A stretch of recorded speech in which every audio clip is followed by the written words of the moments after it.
আমরা সিলেটে হতে মূলা জুলাইয়ের রাখা এবার 6 লাইন করিয়া দিতে জুলাইয়ের আছে, আর এবার বিমানবন্দরে 4 লাইন করতে আর একটা জুলাইয়ের আছে, যে কত জমানা যাবে যে খাল্লাই জানে। এই সমস্ত বিষয়গুলোই আমাদের সিলেটকে পিছনে, অথচ রিমিটেন্সগুলো আমাদের সিলেট ঢুকেরা দিতেছে, এই দেশ চলতেছে। সিলেটের সত্যিকারের লিডারশিপ নাই। প্রিয় শহর সিলেটের কিছু প্রসঙ্গ নিয়ে, আপনি প্রায় 40 বছর থেকে এই শহরকে দেখছেন, এই শহরে আপনার চলাফেরা। এই শহরের কোন বিষয়গুলো আপনাকে কষ্ট দেয়, কিংবা কোন বিষয়গুলোকে নিয়ে আপনার চিন্তা ভাবনা সিলেটের বিভিন্ন বিষয়গুলো নিয়ে, সেগুলো যদি আমরা একটু জানতে পারতাম।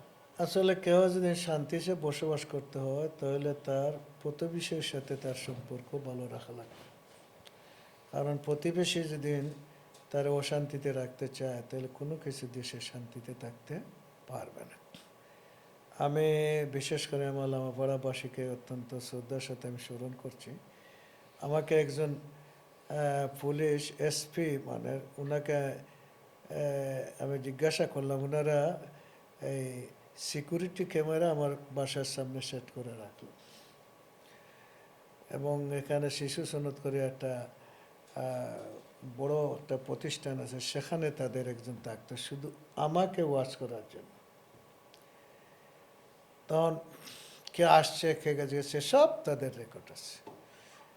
আমি ওনাকে জিজ্ঞাসা করলাম যে এই বিষয়গুলা রেখে আপনাদের লাভটা কি? বলে আপনার এখানে কি হচ্ছে না হচ্ছে আমরা সরকার এটা বলে দিচ্ছে, আমরা করছি। বললাম তাহলে আমার বাসায় যান না কেন? আমার বাসায় তো প্রত্যেকদিন লোক আসে লোক যায়, মহিলাদের প্রোগ্রাম চলতো, বুঝছেন না, আর আসে। বলে আমরা যাই না, তার মূল কারণ হলো আমরা যাই কি জন্য ওইটা আগে বলেন। আমরা যাই বেশি করে এই কারণে যে তার প্রতিবেশীরা টেলিফোন দিয়া শেষ করে ফেলাই দেয়, আইসে আত্মীয় স্বজন করো, এরপরে টেলিফোন করে সন্ত্রাসীরা ঢুকে আইয়া তখন গিয়া দেখি আত্মীয় স্বজন এইটা। কিন্তু আপনি এমন এক পাড়াত বসবাস করা যে একটা লোক আমাদের কাছে কোনো দিন টেলিফোন করলো না, এটা সাংঘাতিক বিষয়। অথচ আমার ঘরে সব ধরনের বৈঠক বিচার আদালত, আমি তো আরও বিচারিত এটা। আর আমার যেমন এই হসপিটাল হয়েছে রাত 9টার পরে প্রত্যেক দিন বিচার থাকতো। আর এটা হইলো আপার লেভেলের বিচার করতে করতে শেষ, তো হাবিবের কাছে যাই কি এই ধরনের বিচার থাকতো, ঠিক এইভাবে বিচারে আসতো। তো এখন হলো যে আমার আশপাশ বা আমার প্রতিবেশী আমার এলাকার এরা সব সময় সহযোগিতা করছে, এবং বিশেষ করে যৌথ বাহিনীর সময় চাটফিট করছে, কিন্তু আসতে পারছে না। কেহ কোনো দিন একটা টেলিফোন আমার বিরুদ্ধে করে নাই, যেখানে উনারা সার্টিফিকেট দিছে করে নাই, এই কারণে আমরা যাই নাই। কারণ আমরা ইচ্ছা করে গিয়ে কি লাভ আছে। এরপরে দেখেন এই যে র্যাব, আমি একটা ক্যাডেট মাদ্রাসা আইডিয়াল মাদ্রাসা, সেখানে একটা গার্জিয়ান মিটিংয়ে গেছি, বক্তব্য দিছি, হঠাৎ এসে এরা ঘেরাও করে ফেললো। কথাটা বুঝলেন, খুব মজার ঘটনা।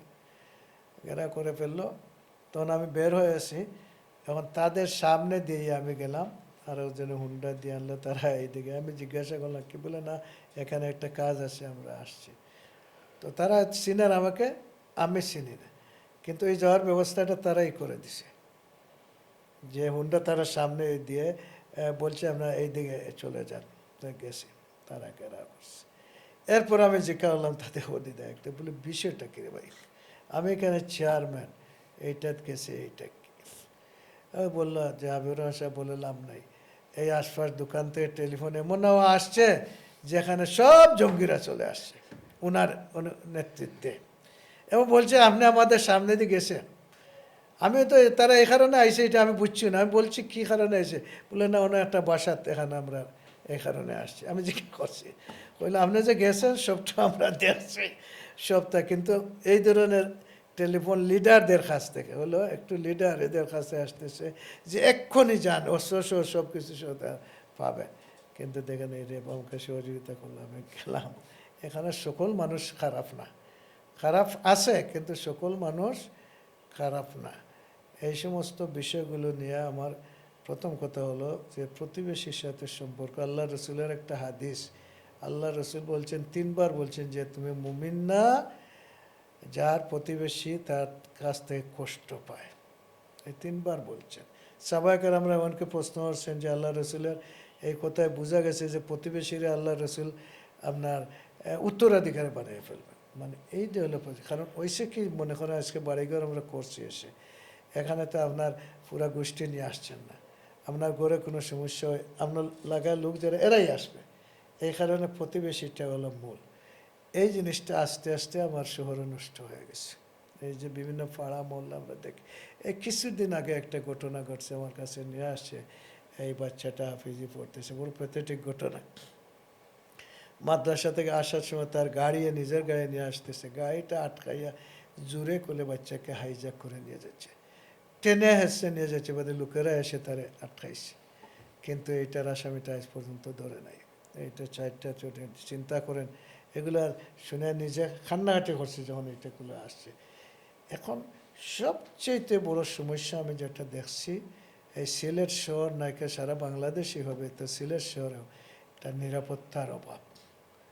এই নিরাপত্তার অভাবটা হলো সবচেয়ে বড় সমস্যা। আপনারাই আছেন, সবাই নিরাপত্তাহীনতায় ভোগেন, যে কোন সময় কোন সন্ত্রাসী, কোন হাইজ্যাকার খেয়ে কোন সময় কোনখানে কারে আক্রমণ করে, এইটা মানুষ তটস্থ।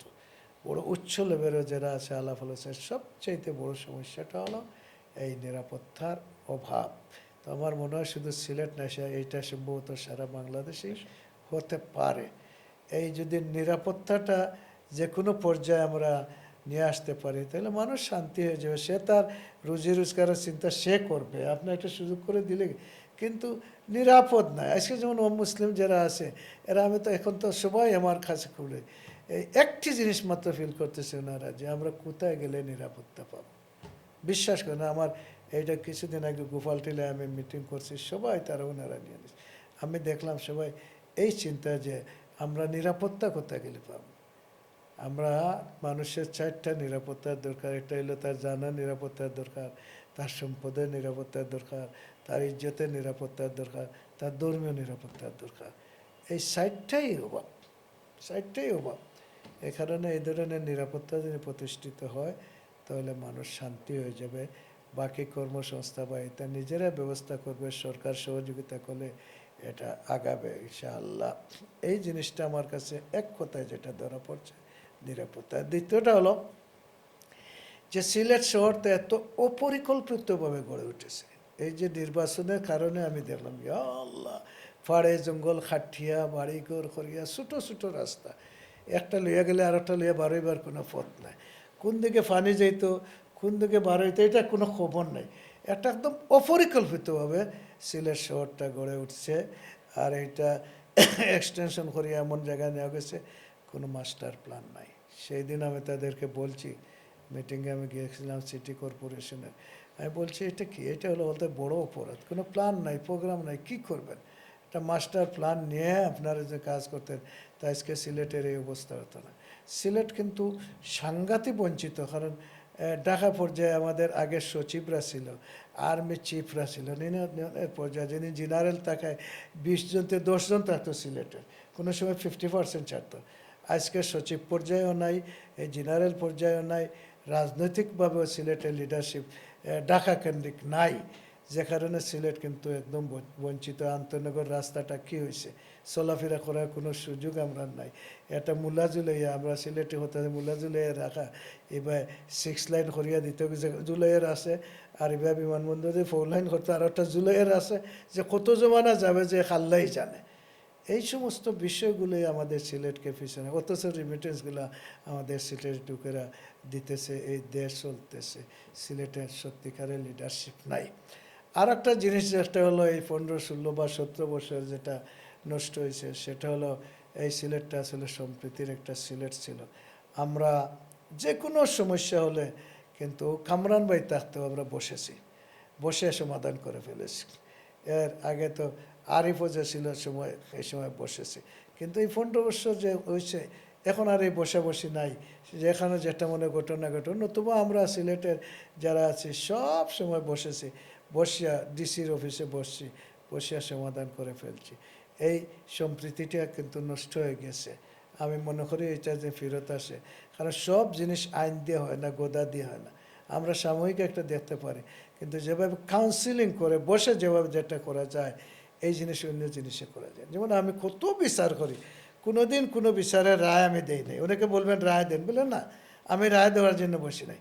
আমি বসছি আপনার বিষয়টা আপনাকে বোঝানো না, আপনার বিষয়টা আপনাকে বোঝাতে, আলাদা আলাদা বসি।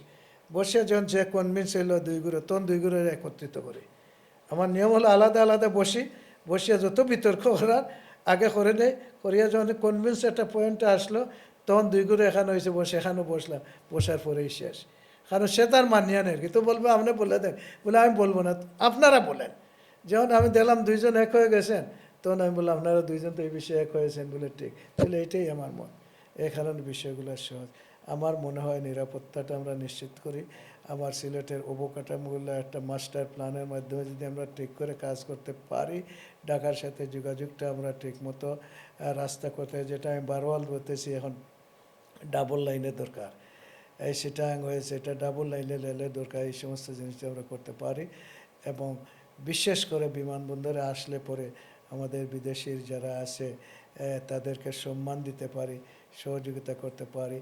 আর আগের সম্প্রীতি যেটা আছে, ঘটনা ঘটতে পারে, সাথে সাথে রাজনীতির নেতৃবৃন্দ, গুরুত্বপূর্ণ ব্যক্তিবৃন্দ আমরা বসে এটা সমাধান করে নেই, তাহলে এত রেশারেশি হবে না। এখন তো মামলা একটার পর একটা হয়, একটার পর একটা। কারণ আমি বলে থাকি সবসময় যে কোনো ঘটনার সমস্যার তিনটা পথ। একটা পথ হইলো মারামারি করে যে বিজয়ী বা তুমি বিজয়ী হলে, আর একটা পথ হইলো মামলা করবায়, মামলা করতে করতে সপ্তাহ শেষ। আর একটা পথ হলো টেবিলে বসে সামনাসামনি আলাপ আলোচনা করে যেটা সমাধান হবে।